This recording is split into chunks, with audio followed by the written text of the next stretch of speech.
Fadiga por compaixão. Você já ouviu falar nisso? Já vivenciou isso alguma vez na sua vida? Talvez seja uma expressão que você nunca experimentou, mas esta é a chamada a dor de quem cuida. É a maneira então como as pessoas que estão sempre junto com seus entes queridos e passam por uma exaustão. Por vezes ela é psicológica, por vezes ela é social, física. Talvez você já tenha visto alguém viver assim, mas não tinha ainda chamado desta forma, né? Talvez você tenha visto então aquele familiar que por algo que aconteceu em sua história, ele ficou acamado. Mas não por um pouco tempo, mas ele ficou acamado por um longo período de tempo. E então quem é aquele que está próximo dele para cuidar? Senão os seus familiares, né? Senão os seus pais, senão os seus filhos, senão os seus irmãos. E ao passar do tempo, né, a pessoa, pela questão natural, ela acaba se cansando. É uma rotina que é cansativa, ela se torna então exaustiva aquela pessoa, é desgastante. E junto com este cuidado que essa pessoa dispensa ao outro, ela tem algumas crises. Porque em meio a todo o cuidado, toda a dificuldade que ela está passando e vivendo, porque ela ama, sentir-se cansado parece errado.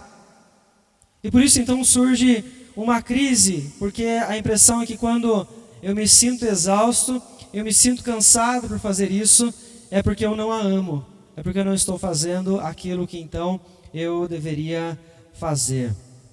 As pessoas que passam então pela fadiga da compaixão, elas vivenciam dois momentos: satisfação e então a fadiga. A satisfação, movidas pela compaixão que elas têm, amam aquela pessoa, querem ajudar, querem caminhar com essa pessoa, querem ver ela mudar diante das circunstâncias que ela está vivendo, e elas acabam então tendo este prazer em ver a melhora dessa pessoa. Mas aí então vem a fadiga, que nada mais é do que então esta exaustão gerando um custo, né? Esse exercício, esse trabalho, o doar-se, traz então um custo para essa pessoa, e muitas vezes é emocional, é físico, e essa pessoa então passa a estar cada vez mais limitada, porque ela nem sempre percebe, mas muitas vezes ela já está vivendo então em meio a essa exaustão. E quando eu penso nisso, e olhando para as Escrituras, entendo então que o Senhor nos conduz e nos ensina a ser compassivos, ser misericordiosos, né? Amar ao próximo, perdoar, acompanhar as pessoas para que elas aprendam a verdade. E isso é algo que às vezes demanda tempo, né? Você vai acompanhar alguém para que ela mude de vida, para que ela abandone certos hábitos. Então você vai trabalhar com ela por um longo período de tempo, né? O discipulado, como a palavra do Senhor então ela chama para nós. Ou também no evangelismo, né? Você vai acompanhar alguém que ainda não conhece a Cristo, vai levá-lo a Cristo Jesus. É outra caminhada, de uma outra perspectiva talvez, né? Com outros princípios, mas que nem sempre é de imediato, né? Ou na maior parte das vezes não, é demorado, é exaustivo, né? Então existem várias circunstâncias que nós como cristãos, nós estamos propensos então a vivenciar, porque Jesus nos ensinou a viver assim. Ele nos chama a ser pessoas diferentes daquilo que o mundo então está vivenciando. Então, como é que você pode hoje analisar se você talvez já está passando por isso, por esse desgaste? E aqui eu digo então desgaste que pode ser em diversas áreas, né? Você pode ser apenas uma mãe que cuida de um filho, e isso é exaustivo, é cansativo, demanda tempo, é um serviço, é alguém que você ama, que você está cuidando, né? Há um prazer, mas há também a fadiga. Como você pode então perceber que você está passando por este quadro? É simples. Pergunta para alguém que está muito perto de você. Pede para alguém que te acompanha, que é mais fácil, o outro, né, analisar do que nós mesmos. Você consegue ver, mas o outro vê mais. O quanto você está mais irritado, o quanto você está cada vez mais isolado, o quanto você está abatido, e você mesmo percebe quantos quadros ou momentos de insônia que você passou a ter, e a ansiedade, né? Aquela sensação, aquele desespero, né? Porque você quer controlar as coisas, mas você não consegue. Talvez sejam sinais. E algo desta forma que, se você chegar a vivenciar e não buscar um tratamento correto no tempo adequado, isso pode desencadear em algo maior. E quando eu estou aqui tratando então sobre trabalho, serviço, vida, que Jesus nos ensinou, Jesus nos conduziu a ser assim, nós vamos estar muito alertas com isso, porque isso pode ser feito em cinismo, né? Que nada mais é do que você fazer um serviço sem você mais se preocupar com aquele com o qual você está conversando, que você está cuidando. Ou seja, olhando para o caso da família, é aquela pessoa que chegou na exaustão, não percebeu, não buscou algum tipo de auxílio, e ela então passou a tratar aquele familiar agora com desprezo, por mais que ela o ame. Porque ela está exausta, ao ponto dela não ter mais forças, então, para conseguir demonstrar mais aquele carinho, demonstrar o amor da mesma forma. Isso você pode aplicar em qualquer outro tipo de serviço que gere essa exaustão, no cuidado com o outro.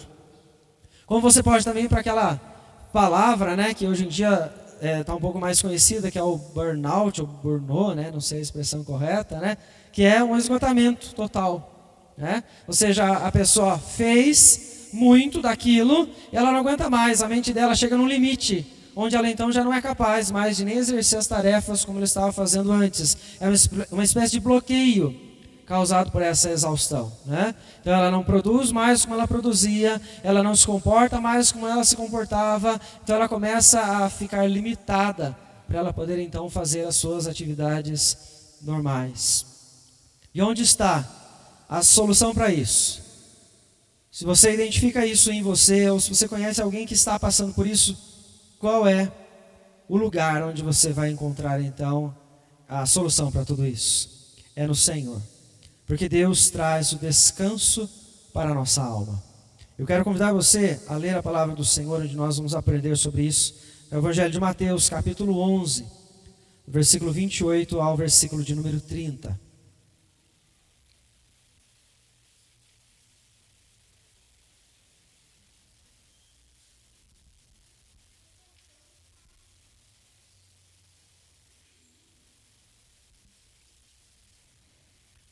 Evangelho de Mateus, capítulo 11, a partir do 28, diz o seguinte: palavra do Senhor.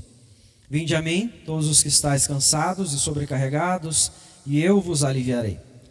Tomai sobre vós o meu jugo e aprendei de mim, porque sou manso e humilde de coração, e achareis descanso para a vossa alma. Porque o meu jugo é suave e o meu fardo é leve.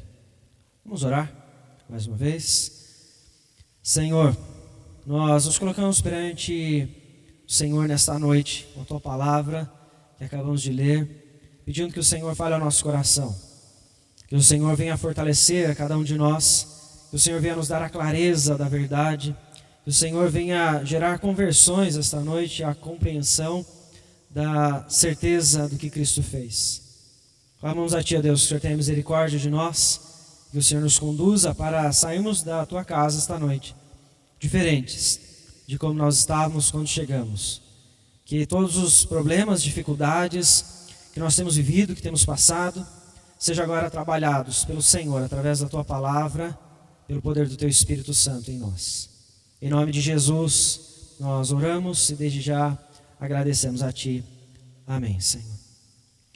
Os irmãos, vejam então que o caminho para o tratamento, ele não é específico apenas a um grupo, né? Se você for falar em cansaço, se você for falar em desgaste, se for falar em exaustão, eu não tenho como categorizar, não, apenas aqueles que não creem no Senhor ficam exaustos, né? Apenas aqueles que não servem a Deus, agora eles ficam então sobrecarregados. Não tem como eu segmentar. Então o tratamento, ele vai ser para todos, tanto para os justos, quanto para aqueles que não são justos, né? Aqueles que não vivem então com o Senhor. Todos nós passamos por tribulações e já vimos ou já vivenciamos alguém até no meio cristão que chegou a uma certa exaustão, que chegou a um nível de dificuldade onde ela não conseguiu lidar com aquilo e ela então passou a sofrer, talvez esta síndrome, porque ela estava se sentindo cansada, porque ela estava se sentindo sobrecarregada. E nós vemos então que a canseira é a canseira da alma, a qual Jesus vem tratar nesses versículos, chamando então de fardo, um fardo que precisa ser trocado ou removido, dependendo de como nós então observarmos aqui esse texto. E é Cristo então que vai nos levar a isso. Mas como? Como é que Jesus leva alguém a entender e a viver então de fato esta mudança de vida? Observe então 3 questões desse texto. Que em Jesus nós recebemos o alívio, por meio de Jesus nós conhecemos o seu fardo e com Jesus nós experimentamos o verdadeiro descanso. Nós podemos então dizer que os caminhos, eles são diversos para as pessoas tentarem resolver os seus problemas, Você já viu quantas pessoas entraram em crises perto de você e a primeira coisa que a maior parte das pessoas faz não é buscar ao Senhor, é tentar uma alternativa, algo superficial, algo que está ao alcance da mão dela, algo que está próximo, algo que é confortável a essa pessoa. Então ela busca, mas aquilo acaba sendo então provisório, é passageiro. É talvez uma estratégia que as pessoas utilizam para viver alienados, como se aquele problema não existisse mais, Porque ele não vai ser solucionado. É apenas uma forma daquela pessoa tentar fugir desta realidade, para que ela então não a encare, não enfrente, não aprenda de fato a descansar naquele instante, O caminho que ela pode trilhar para então descansar. Essa pessoa então ela não consegue tirar a sobrecarga, ela não consegue digerir o sofrimento, as tempestades, e ela então vai continuar com esta carga, talvez mais pesada, com mais força, com mais intensidade, porque ela não buscou o tratamento correto para aquilo que ela estava então vivenciando. Nós temos alguns exemplos nas Escrituras de pessoas que passaram por isso. Mas o interessante é que muitas dessas reagiram de forma diferente com o que nós vemos essas pessoas então reagirem. Paulo é um exemplo. Quando você vê a segunda carta de Paulo aos Coríntios, no capítulo 11, ele fala das dificuldades que ele passou, e a lista é muito grande. Paulo fala de muitas coisas que ele passou, de muitos momentos de dificuldade que poderiam ter gerado nele uma crise muito grande. Nós vemos então que Paulo, no versículo de número 26, 2 Coríntios 11, ele diz então que ele passou pelos perigos entre os falsos irmãos. Então ele estava em meio às pessoas, trabalhando para o Senhor, o coração dele está disposto a pregar o Evangelho, mas ele está no meio de pessoas as quais não eram nem de Cristo, ou seja, ele até confiava nelas e descobriu que elas não eram de Cristo depois de alguma circunstância, ou elas abandonaram o Senhor, ou elas começaram a trair o Evangelho, trair a Cristo, falando o contrário àquilo que o Senhor havia ensinado. Paulo estava no meio dessas pessoas. Conviver no meio de pessoas as quais você não pode contar com elas, conviver no meio de pessoas que você olha para elas e você não sabe de fato quem elas são, isso pode gerar então uma exaustão, porque você está ali se esforçando, você está ali fazendo de tudo para que o seu trabalho aconteça, mas você tem pessoas que ao seu redor podem te levar a uma situação perigosa, então você fica inseguro, você pode ficar sem a certeza de quem você pode contar. Porque isso é o chamado hoje de rede de apoio, Paulo não tinha rede de apoio em alguns momentos. Paulo não tinha pessoas para dar a mão para ele, orar com ele, para falar assim: Paulo, vamos lá que você vai conseguir. Vamos lá que você vai continuar e vai dar certo, Paulo passa por um naufrágio e o líder daquele momento entre os que estão indo até Roma é ele, Não tem ninguém que chega para ele e diz assim: Paulo, fique tranquilo, nós vamos sobreviver. Não, é ele o cabeça que Deus está colocando ali. Ele não tem então aquelas pessoas que estão a todo momento ao lado dele para trazer esta segurança, trazer esta força ou para compartilhar aquilo que ele está vivendo. Quantos você conhece que estão assim, sem essa rede de apoio, em diversas circunstâncias, que estão ali se esforçando para exercer uma função, realizar um serviço, um trabalho, cuidar de alguém, mas elas não têm com quem contar, né? E gera exaustão, gera o cansaço. E é interessante que Paulo, quando ele fala ao longo das cartas que ele escreve, ele fala da dificuldade. Fala muito das suas dificuldades, né? 2 Timóteo, ele lembra que Demas, um companheiro na fé, era alguém que estava com ele pregando o evangelho a todo tempo, ou seja, um parceiro com quem ele contava que de repente abandonou. Mas não abandonou a ele apenas, abandonou a Cristo.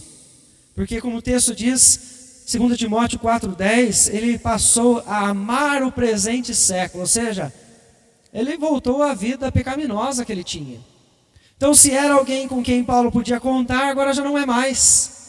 Ele não tem esse suporte em muitos momentos. Mas é interessante que a vida de Paulo começa, né, em meio a uma grande crise, né? A vida espiritual, a vida com Cristo. Ele então fica cego, ele não sabe o que está acontecendo. O Senhor o conduz então até Ananias, no livro de Atos, para ele então enxergar, entender de fato quem é o Salvador. E a partir daí ele começa a servir o Senhor. Ele não fica titubeando, ele simplesmente vai. Ele confirma com os apóstolos se é aquilo de fato que ele deveria ensinar, e ele vai. E começa a ensinar todas as pessoas. Por passar por tudo isso, depois com mais tempo, pare e leia 2 Coríntios capítulo 11. Observe o tamanho da lista. Isso poderia gerar em Paulo muitos traumas, poderia gerar em Paulo muitas dificuldades, poderia fazer com que Paulo fosse impedido de continuar o seu serviço. Mas o interessante é que Paulo sabia o que Jesus havia dito. Jesus então lhe diz: vinde a mim, todos os que estão cansados e sobrecarregados, e eu vos aliviarei. Paulo entendeu esta mensagem. E em meio a todo o seu ministério, a todo o serviço que ele desempenhou, ele se lembrava que ele deveria ir até Jesus. Até que na carta a Timóteo, quando ele fala dos problemas, do abandono dos homens, ele diz que o Senhor não abandonou. Ele diz: o Senhor me assistiu e me revestiu de forças, para que por meu intermédio a pregação fosse plenamente cumprida e todos os gentios a ouvissem. Essa era a missão dada pelo Senhor a Paulo. E ele compreendeu. Por quê? Ele sabia que se ele estivesse em Jesus, ele teria o alívio nos momentos de dificuldade. Ou seja, nós estamos falando aqui de fé. O apóstolo Paulo, ele vivenciou a fé. Ele recebe isso do Senhor no momento da sua conversão em Atos, como eu acabei de mencionar, e isso leva ele a uma vida de contrição. A todo instante, quando ele estava passando por dificuldades e lutas, ele não abandonava o Senhor, ele não murmurava, ele buscava a Deus. Você se recorda do texto onde Paulo então vivencia o espinho na carne, e o que ele faz? Ele não reclama e abandona o Senhor e deixa de pregar. Ele volta a Deus e ora 1, 2, 3 vezes. Porque ele estava no Senhor, ele está em Cristo Jesus, ele está unido a Cristo Jesus, e assim ele recebe o tratamento para a sua alma. A canseira da alma de Paulo, se algum instante ela se instalou, ela foi revertida pela fé concedida por Cristo, quando ele voltava então ao Senhor. O que é que nós precisamos entender? Longe de Cristo não existe alívio para nossas almas. Longe de Cristo Jesus, nós vamos vivenciar cargas sobre cargas, dia após dia. Independente do ambiente que você esteja, independente da tarefa que você faça, você está se dispondo a viver para o Senhor, você entendeu isso. Se você não entendeu de fato, você tem que estar em Cristo, ir até Cristo. Primeiro passo é esse. Você vai sentir apenas o peso das cargas. E carga sobre carga vai apenas colocando você cada vez mais para baixo, sem força. Talvez até o ponto de você não conseguir mais caminhar. Como nós falamos aqui, a exaustão, ao burnout, né? Ao cinismo. Ir a Cristo. Longe de Jesus não existe alívio. E é interessante que Jesus também traz essa fala em meio aos discípulos, porque os religiosos, né, os fariseus, nós tínhamos ali ao redor de Jesus, em meio àquela multidão, saduceus, que não acreditavam na ressurreição, eram aqueles que estavam perto de Jesus, mas não confiando na sua palavra. Eles estavam em todo o tempo, então, tentando encontrar uma maneira de que Jesus fosse feito culpado, Mas eles estão perto, e perto de Jesus, perto dos discípulos, em alguns momentos eles ganharam espaço. Eles tentaram instruir aquelas pessoas. E eles traziam então fardos sobre os cristãos. Estavam perto, estavam nas igrejas, estavam junto com eles nas caminhadas, e eles colocavam algumas obrigações que era pesado demais para eles levarem. Coisas que eles nunca deveriam ter colocado sobre os seus ombros. Há uma das discussões sobre a circuncisão. Em várias cartas você vê isso. O apóstolo Paulo fala sobre a discussão dos judeus convertidos a Cristo, que queriam impor aos não-judeus convertidos, aos gentios convertidos, a prática da circuncisão. Ou seja, eles queriam que, para que aqueles homens e mulheres, todas aquelas pessoas passassem a ser membros, eles voltassem a uma prática do Antigo Testamento, a qual Jesus não exigiu, porque a palavra do Senhor, através de Paulo, pelos ensinos de Cristo, ela nos mostra então que o batismo é a circuncisão de Cristo. Se este era o sinal antes para os judeus, agora então para a igreja cristã é o batismo e não a circuncisão. Não há um ato a mais que precisa ser feito, na carne. Não, Jesus já fez, pagou, todo o sacrifício que precisava então ser realizado. Os fariseus então eles cobravam isso, alguns pesos, alguns fardos, eles lançavam sobre o ombro das pessoas, até o ponto de Jesus exortar essas pessoas, dizer: vocês lançam sobre eles fardos que nem mesmo vocês são capazes de suportar, nem mesmo vivem sobre isso. Pedro, em certo momento, na carta aos Gálatas, ele passa por esse momento, ele tem receio de estar com os gentios, porque eles não eram circuncidados, vai que tem algum problema que esteja com eles. Jesus nunca ensinou, e muitas vezes a religiosidade então faz com que os fardos estejam nos nossos ombros. O apóstolo Paulo, ele entendeu muito bem isso. O apóstolo Paulo, ele entendeu o que era fardo, que ele não deveria carregar, que ele deveria deixar para trás. A sua carta aos Filipenses, no capítulo 4, ele mostra então qual era o valor que ele compreendeu, que tinha tudo aquilo que ele havia construído antes de Jesus. Antes de ir até Jesus, Paulo então ele era zeloso, tão zeloso que ele era perseguidor daqueles do caminho, ao ponto de ele perseguir então Estevão, como diz o livro de Atos, e levá-lo à morte por apedrejamento, e tantos outros, homens, mulheres e todas as famílias. Ele era irrepreensível quanto à lei, ele sabia, ele tentava viver ao máximo a lei, ou seja, ele lutava para viver a perfeição daquilo que havia sido deixado por Moisés no Antigo Testamento. Então, se fôssemos colocar todas as características dele, ele seria um perfeito servo do Senhor. Mas no texto aos Filipenses, no capítulo de número 4, então, Paulo diz que tudo aquilo que ele tinha era refúgio, ou seja, sem valor, era descartável perante aquilo que ele recebeu de Cristo Jesus. O que é que Paulo recebe que muda a visão dele?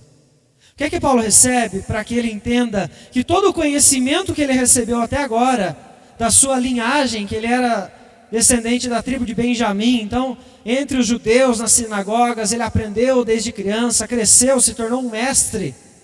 Ele era muito conhecedor, ele corrigia as pessoas, ele exortava, ele perseguia, ele sabia exatamente então o que a lei dizia. O que é que muda a visão deste homem? É o Evangelho. O Evangelho traz a nova vida a Paulo, para que ele entenda que tudo aquilo que ele carregou até aquele instante era descartável, ou seja, não era necessário. As práticas que ele estava realizando até aquele momento não tinham valor para a sua salvação, porque apenas o que Cristo fez tinha. E na vida, então, às vezes o fardo que nós carregamos é esse.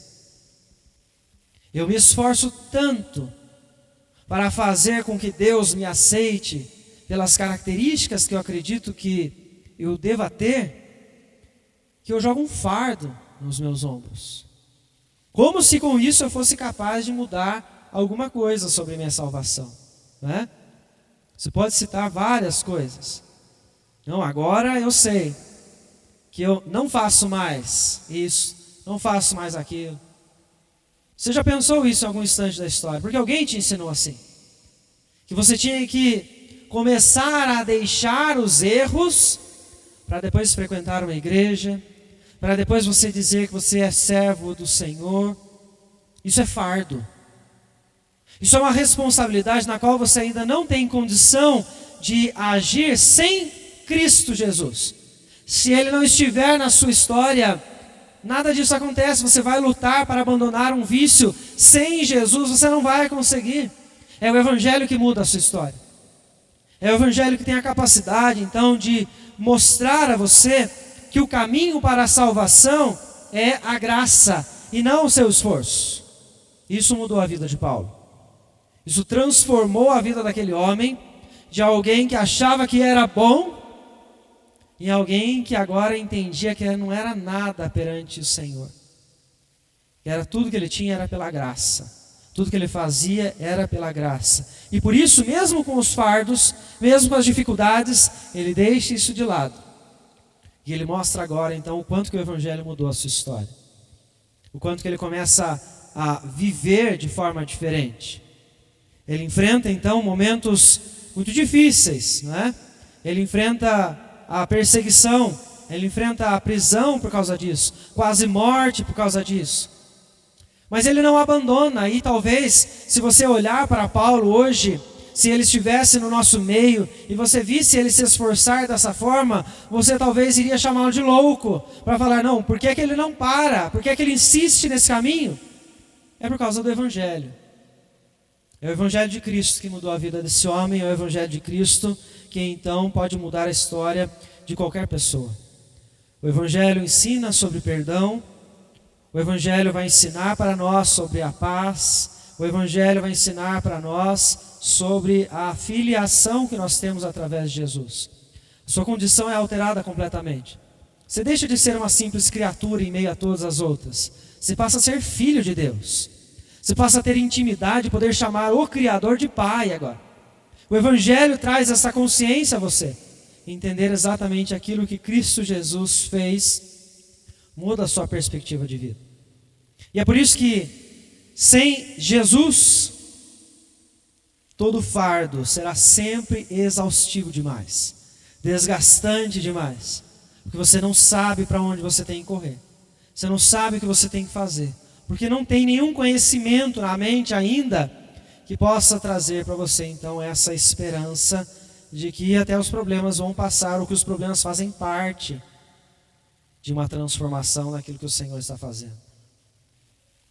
Desde o início do ministério de Jesus, você vai ver ele também caminhar com as pessoas, né? Desde o início, ele se aproxima dos pescadores, ele se aproxima dos publicanos, e ao se aproximar dessas pessoas, ele dá a elas um convite, né? Ele faz um convite a essas pessoas, para que elas caminhem com ele. E elas aceitam o desafio. Elas passam então a viver com Jesus, ao longo daquelas cidades, ao longo daquelas ruas, vendo outras pessoas participando de momentos extraordinários. Eles observam curas, eles observam expulsão de demônios, eles observam o vento parar, o mar parar, eles estão vendo muitas coisas, simplesmente pelo fato de caminhar com Jesus. Então veja que interessante que há um processo todo que acontece, que é descrito para nós nas Escrituras, durante o ministério de Jesus. Ele diz a todas as pessoas, venham a mim, vocês estão cansados, estão sobrecarregados, eu vou aliviar vocês, trazer o alívio, vou trazer o descanso. Mas ele ainda diz, então, tomem sobre vocês o meu jugo, o meu evangelho, aquilo que é leve, porque fala de perdão, porque fala de esperança, porque fala então de paz. Ele convida as pessoas a esta caminhada, uma jornada nova. A jornada agora no reino de Deus, com os princípios que o Senhor traz, com aquilo que o próprio Deus que está com eles vai então suprir, conforme então for as suas necessidades. É totalmente diferente do que eles viviam antes. Você vê Mateus, o publicano, ele vivia em meio àqueles que até roubavam dos outros, né? Você vê Zaqueu, roubava dos outros. Você vê os pescadores, eles estavam no meio dos outros. Então, quanto eles ouviram e aprenderam de maneiras para se dar bem na vida, que agora com Jesus os ensinos eram completamente diferentes. Jesus então começa a trazer para eles uma caminhada agora de humildade, de tranquilidade, sem um peso de lei, onde eles então podem viver para o Senhor. Interessante que Paulo, quando ele fala aos coríntios, nesta lista extrema de dificuldades que nós estamos comentando, ele diz então, no versículo 27, de um cansaço que ele passou. Por causa dos trabalhos, a fadiga. Ou seja, ele chegou a se cansar, né? Ele chegou a ter uma certa exaustão, porque ele fazia muito. Ele trabalhava muito, ele ia de cidade em cidade, ele pregava para muitas pessoas, ele escreveu cartas ainda na prisão. Então, se você for ver a intensidade da atuação de Paulo, ela é muito grande, ela é todo o tempo. Paulo quase que não parava, né? Então, pelo trabalho, versículo 27, ele diz que viveu então essa fadiga. Mas é interessante que Paulo ele aprendeu a lidar com isso. Ele aprendeu a lidar com a fadiga, ele aprendeu a lidar com o cansaço, ele aprendeu a lidar com a exaustão. Ele sabia dos seus limites, ele sabia onde ele tinha que ir para depositar suas dúvidas, suas angústias, todos os seus medos. Você já deve ter ouvido o texto de Filipenses, quando ele diz: não andeis ansiosos de coisa alguma, mas ele diz para fazer o quê? Coloquem diante de Deus todas as suas súplicas, todas as suas petições. Ou seja, tudo que está passando na sua mente, tudo que interfere na sua vida, que está te impedindo de viver para o Senhor, coloque diante dEle, porque é Ele quem te chamou, é Ele quem te criou, é Ele quem vai te dar a direção. E Paulo entendeu isso. Então, em meio a toda essa lista de dificuldades que levariam este homem a traumas, ao cansaço extremo, a um burnout, não levaram. Ele continuou fazendo até os últimos dias. Ele combateu o bom combate, assim como ele diz nas últimas palavras na sua carta ao seu filho na fé, Timóteo, né? Ele se esforçou ao máximo e conseguiu. Por quê? Ele não se esqueceu de colocar isso sempre diante do Senhor. E o que é então lembrar de colocar todas as nossas angústias, ansiedades, petições, motivos de gratidão diante de Deus, senão relacionamento?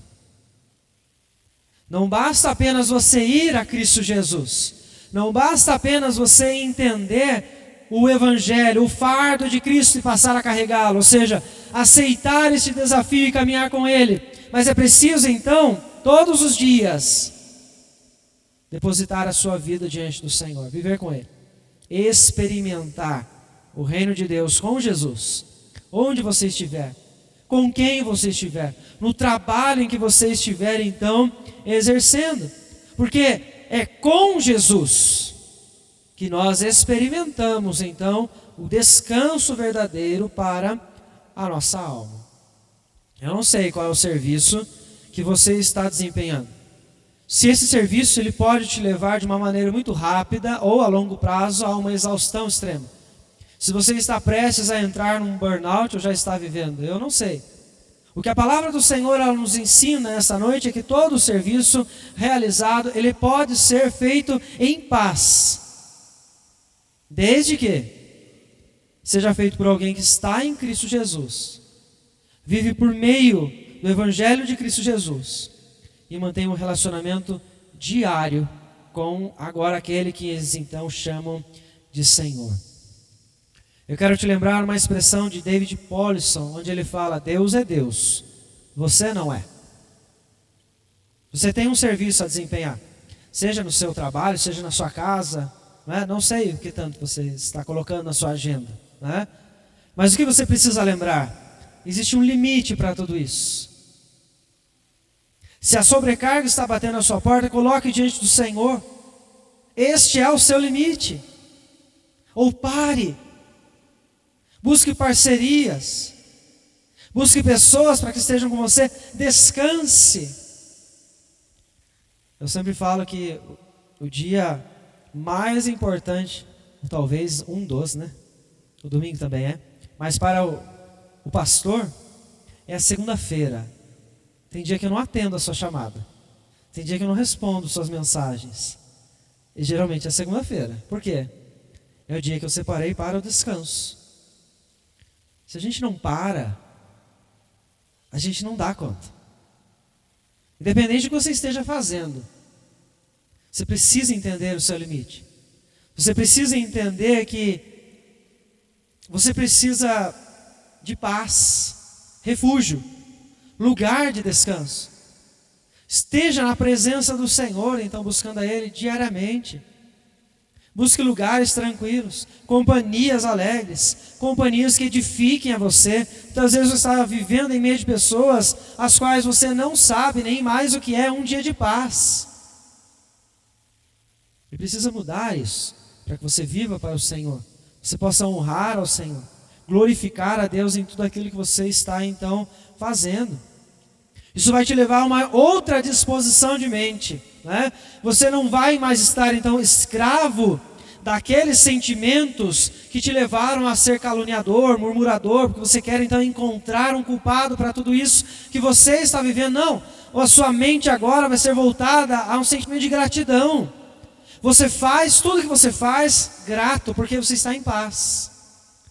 Você consegue agora fazer o serviço que for, na intensidade que for, com o coração cheio de gratidão, porque Deus está te dando essa oportunidade de fazer isso. Por mais que isso seja muito difícil, por mais que isso seja cansativo, como pode ser mesmo, mas o Senhor está te permitindo ali. Se for o exemplo, como nós colocamos, famílias que ainda não encontraram uma rede de apoio, lembre-se que ao se esforçar para cuidar do outro, você está sendo exemplo de amor. Você está sendo exemplo de alguém que se dedica, de entrega, de sacrifício. Por mais que você esteja cansado. Mas para você suportar isso, é preciso estar em Cristo Jesus, com Cristo Jesus, e vivendo através do Evangelho que Ele então nos ensina. Não deixe de estar constantemente na presença do Senhor. Tim Keller certa vez disse que quanto mais Jesus se tornou popular, mais vezes ele saía para orar. Ou seja, se o próprio Cristo entendeu a importância desses momentos, quanto mais nós precisamos estar na presença do Senhor. Descansar diante de Deus. Orar. Colocar ao Senhor as nossas angústias, para nós não desfalecermos. Não se deixe, então, sucumbir por esta fadiga da compaixão. Lute na presença do Senhor. Busque a Deus constantemente. Peça ajuda. Esteja com pessoas que demonstram amor por você, para que orem por você, orem com você, para que você possa então encontrar esta força. Mas lembre-se, em todo momento, esteja em Cristo, conheça o Evangelho profundamente e caminhe diariamente com o Senhor. Você será surpreendido com a paz que Ele vai trazer ao seu interior, assim como diz a carta de Paulo aos Filipenses, capítulo 8, versículos 9 e 10. Que Deus assim, então, nos abençoe. Quero convidar o grupo de louvor que venha à frente novamente, para nós cantarmos ao Senhor o último cântico. E eu quero convidar vocês a se colocarem em pé, para cantar juntamente conosco com o nosso Deus.